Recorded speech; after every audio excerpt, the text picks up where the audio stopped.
Hi friends, ఈ వీడియోలో బాబ్రీ మసీద్ కూల్చివేత అంటే అయోధ్యకు ముందు ఒక మసీదు ఉండేది. ఆ మసీదును ఎలా కూల్చారో ఈ వీడియోలో చూద్దాం.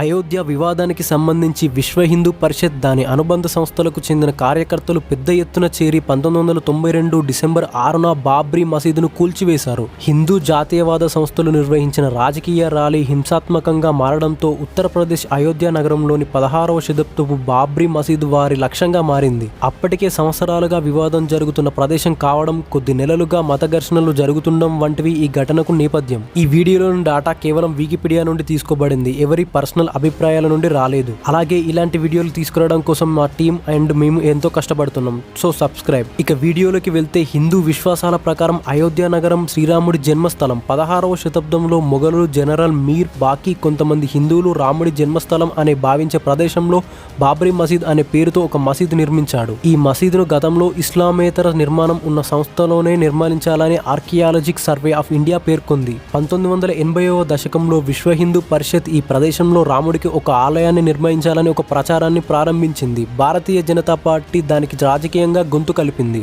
ఈ ఉద్యమంలో భాగంగా ఎల్కే అద్వానీ చేసిన రామ రథయాత్రలో సహా పలు ప్రదర్శనలు అలాగే కవాతులు జరిగాయి. 1992 డిసెంబర్ 6న భాజపాలు ఈ మసీదు వద్ద 1,50,000 మంది కరసేవకులతో ఒక ప్రదర్శన జరిపాయి. ఈ ప్రదర్శన హింసాత్మకంగా మారింది. ప్రదర్శనకారులు పోలీసులను పక్కకు నెట్టేసి మసీదును కూలదోశారు. ఈ సంఘటనపై జరిపిన దర్యాప్తులో దాదాపుగా 68 మందిని దీనిని బాధ్యులుగా గుర్తించారు. వీరిలో అనేక మంది విహింప మరియు భాజపా నాయకులు ఉన్నారు. ఈ మసీదు కూల్చివేత తర్వాత అనేక నెలల పాటు దేశంలో హిందూ ముస్లింల మధ్య మత కలహాలు జరిగాయి. వీటిలో సుమారుగా 2,000 మంది ప్రాణాలు కోల్పోయారు. పాకిస్తాన్ మరియు బంగ్లాదేశ్లలో హిందువులపై ప్రతీకార దాడులు జరిగాయి. రామ జన్మభూమి అని పిలిచే రాముడి జన్మస్థలాన్ని పవిత్ర ప్రదేశంగా హిందువులు పరిగణిస్తారు. ఉత్తరప్రదేశ్లోని 1928లో ఈ ప్రాంతాన్ని మొఘలులు ఆక్రమించుకున్న తర్వాత మొఘలు సేనాధిపతి మీర్ బాకీ ఈ స్థలంలో ఒక మసీదును నిర్మించాడు. మొఘలు చక్రవర్తి బాబర్ పేరు మీద దీనికి బాబ్రీ మసీద్ అని కూడా పేరు పెట్టాడు. మసీదు నిర్మించడం కోసం రాముడి ఆలయాన్ని కూల్చివేశారని ప్రజాబాహుళ్యంలో నమ్మకం ఉంది.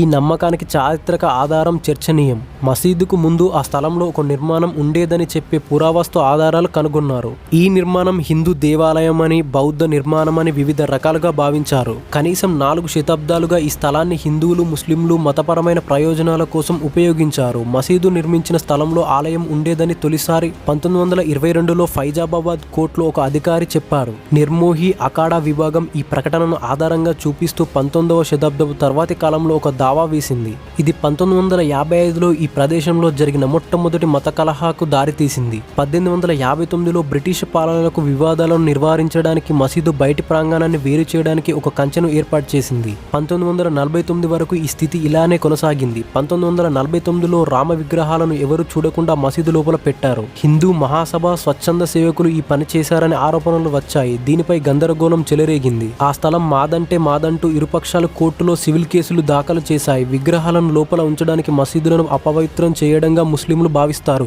ప్రభుత్వం ఈ స్థలాన్ని వివాదాస్పదంగా ప్రకటించి మసీదు గేటుకు తాళం వేసింది. ఈ స్థలంలో రాముడికి ఒక ఆలయాన్ని నిర్మించాలంటూ 1980వ దశకంలో విశ్వ హిందూ పరిషత్ ఒక ఉద్యమం చేపట్టింది.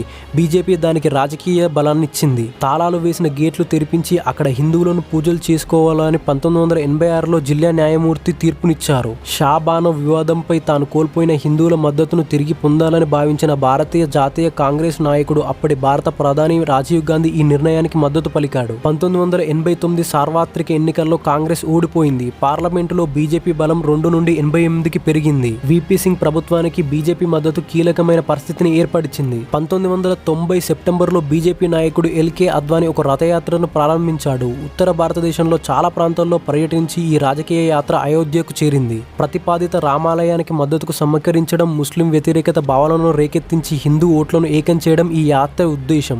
అద్వానీ అయోధ్య చేరుకోక ముందే బీహార్ ప్రభుత్వం అతన్ని అరెస్టు చేసింది. అయినప్పటికీ కరసేవకుల సంఘ్ పరివార్ కార్యకర్తలు పెద్ద సంఖ్యలో అయోధ్యకు చేరుకొని మసీదుపై దాడి చేయడానికి ప్రయత్నించారు. దీని ఫలితంగా పార్లమెంటరీ దళంతో పోరాటం జరిగి అనేక మంది కరసేవకుల మరణంతో ముగిసింది. 1990 అక్టోబర్ 23న భాజపా వీపీ సింగ్ ప్రభుత్వానికి మద్దతును ఉపసంహరించుకుంది. తాజాగా ఎన్నికలు జరపాల్సిన పరిస్థితి ఏర్పడిచింది. 1991లో జరిగిన లోక్సభ ఎన్నికల్లో భారతీయ జనతా పార్టీ తన స్థానాలను 120కి పెంచుకొని అతిపెద్ద రాజకీయ పార్టీగా అవతరించింది. ప్రధాన ప్రతిపక్షంగా మారింది. కాంగ్రెస్ మైనారిటీ ప్రభుత్వం పాలన కొనసాగించింది. భాజపా ఉత్తరప్రదేశ్లో శాసనసభ ఎన్నికల్లో మెజారిటీని సాధించింది. 1992 2012 డిసెంబర్ 6న ఆర్ఎస్ఎస్ దాని అనుబంధ సంస్థలు వివాదాస్పద నిర్మాణం జరిగిన ప్రదేశంలో 1,50,000 మంది విహెచ్పి బీజేపీ కరసేవకులతో ర్యాలీ నిర్వహించాయి. ఈ వేడుకల్లో బీజేపీ నాయకులైన అద్వానీ, మురళీ మనోహర్ జోషి, ఉమా భారతీలు ప్రసంగించారు. ర్యాలీ మొదటి కొన్ని గంటల్లో జనంలో అసహనం క్రమంగా పెరిగిపోయి నినాదాలు చేయడం ప్రారంభించారు.